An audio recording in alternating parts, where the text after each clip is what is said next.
টিপু সুলতান মহীশূর এর সুলতান হায়দার আলীর সবথেকে বড় ছেলে ছিলেন। সাল 1782-তে উনি নিজের পিতার মৃত্যুর পর সিংহাসনে বসেছিলেন। শাসকের রূপে উনি নিজের প্রশাসনে অনেক নতুন নিয়ম লাগু করেন। ইংরেজদের বিরুদ্ধে উনি ফ্রান্সিসদের সাথে মিলে এই সংঘর্ষে নিজের পিতার নীতি জারি রাখেন। উনি ইংরেজদের বিরুদ্ধে অনেক যুদ্ধ লড়েন আর রাজ্যের পুনরূপে রক্ষা করেন।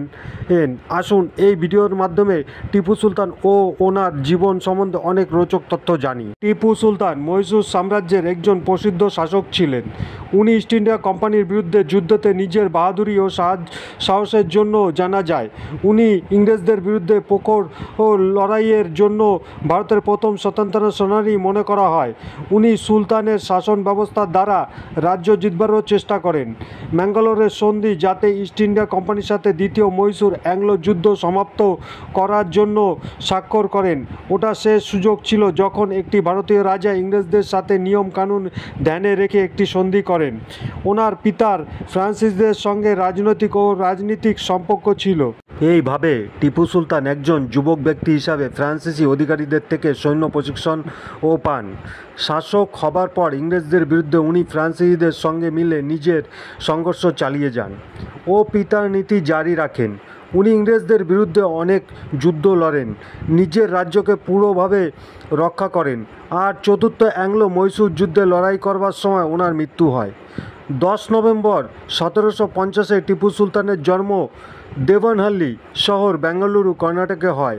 ওনার পিতা হায়দার আলী দক্ষিণ ভারতের মহীশূর সাম্রাজ্যের সৈন্য অফিসার ছিলেন। 1761-তে হায়দার আলী মহীশূর সাম্রাজ্যের বাস্তবিক শাসকের রূপে আসেন। হায়দার আলী পড়ালেখা জানতেন না, কিন্তু তারপরও উনি ওনার পুত্র টিপু সুলতানকে শিক্ষা দেন। আপনারা কি জানেন, 15 বছর বয়সে টিপু সুলতান 1766-তে হওয়া ব্রিটিশদের বিরুদ্ধে মহীশূরের প্রথম লড়াইয়ে নিজের পিতার সাথ দেন। হায়দার আলী সম্পূর্ণ দক্ষিণ ভারতে একটি শক্তিশালী শাসক হন আর টিপু সুলতান নিজের পিতার অনেক সফল অভিযানে গুরুত্বপূর্ণ ভূমিকা পালন করেন। টিপু সুলতানের পিতা হায়দার আলী টিপু সুলতানের নাম ফতেহ আলী খান সাহেব রেখেছিলেন, কিন্তু এক স্থানীয় পীর যার নাম টিপু মস্তান ওয়ালিয়া ছিল, ওনার দ্বারা প্রভাবিত হয়ে ওনাকে টিপু বলে ডাকতেন। আর এইভাবে ফতেহ আলী খান সাহেবের নাম টিপু সুলতান হয়। টিপু সুলতানকে মহীশূরের টাইগার নামেও জানা যায়। এই জন্তুকে উনি নিজের রাজ্যের প্রতীক হিসাবেও বেছে নেন। এমনটাও বলা হয় যে একবার টিপু সুলতান একটি ফ্রান্সিসি বন্ধুর সাথে জঙ্গলে শিকার করতে গিয়েছিলেন। তখন ওইখানে একটি বাঘ ওনার সামনে এসে পড়ে। ওই সময় ওনার বন্দুক কাজ করছিল না আর বাঘ ওনার উপর ঝাঁপিয়ে পড়ে আর এতে ওনার বন্দুকটি মাটিতে পড়ে যায়। টিপু সুলতান তখন ভয় না পেয়ে চেষ্টা করে বন্দুক অবধি পৌঁছান, ওটাকে ওঠান আর বাঘকে মেরে ফেলেন। তখন থেকেই ওনাকে মহীশূরের টাইগার হিসাবে জানা যায়। বলা হয় টিপু সুলতান নীতিতে অনেক তুখর ছিলেন। উনি নিজের সূঝবুঝের কারণে 15 বছর বয়সেই মালাবার সাম্রাজ্যের উপর কবজা করে নেন। তখন ওনার কাছে শুধুমাত্র 2000 সৈন্য ছিল আর মালাবার সাম্রাজ্যের সৈন্য সংখ্যা অনেক ছিল।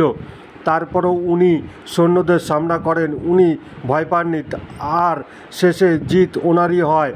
পিতার মৃত্যুর পর টিপু সুলতান মহীশূর সাম্রাজ্যের শাসক হন আর এরপরে উনি ইংরেজদের অগ্রিম যাচ করবার জন্য মারাঠা ও মুঘলদের সাথে গঠবন্ধন সমঝোতাও করেন।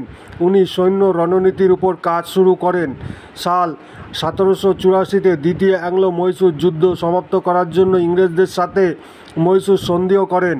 আমি আপনাদের বলে দিই যে শাসক এর রূপে টিপু সুলতান একজন দক্ষ কুশল ব্যক্তি প্রমাণ হন। উনি ওনার পিতার ছেড়ে যাওয়া যোজনা, যেমন সড়ক, পুল, প্রজার জন্য ঘর আর বন্দরগাহ ইত্যাদি পুরো করেন। যুদ্ধে রকেট, লোহা দিয়ে তৈরি মহীশূর রকেট আর মিসাইল তৈরি করেন। উনি এমন অদ্ভুত সৈন্যদল তৈরি করেন যা শুধু দরকারের সময় ইংরেজদের ক্ষতি করতে পারে। উনি নিজের রাজ্য বিস্তার করেন, অনেক যোজনা বানান। ত্রাবঙ্করের উপর ওনার নজর ছিল, যার যোজনার দ্বারা উনি ওইখানকার মহারাজার বিরুদ্ধে আক্রমণের শুভারম্ভ করেন।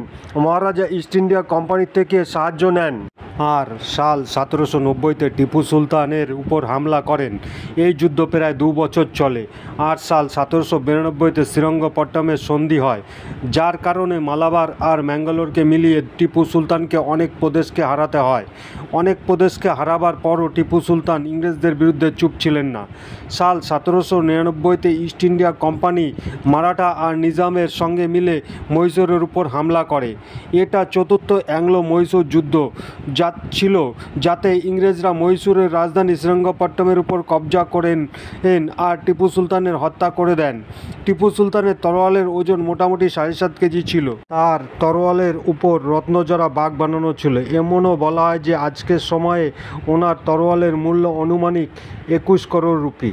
আপনি কি জানেন, ফ্রান্সে বানানো প্রথম মিসাইলে যদি সবথেকে বেশি কারো বুদ্ধি ছিল তাহলে ওটা টিপু সুলতান আর হায়দার আলীর ছিল। উনি যেই রকেটের আবিষ্কার করেছিলেন সেটা আজও লন্ডনের একটি মিউজিয়ামে রাখা আছে।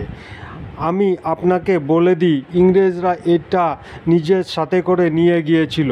টিপু সুলতান অনেক কম বয়সে বন্দুক চালানো, তরোয়াল চালানো আর ঘোড়ায় চড়া শিখেছিলেন, আর এই কারণেই উনি ওনার পিতার সাথে যুদ্ধে 15 বছর বয়সে অংশগ্রহণ করেন।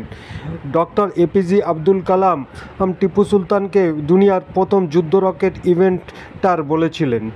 আপনাদের যদি আমাদের চ্যানেলে গল্প ভালো লাগে তাহলে আমাদের চ্যানেলটিকে সাবস্ক্রাইব করুন, লাইক করুন, কমেন্ট করুন, বেল আইকন দাবি দিন, সাথে থাকুন।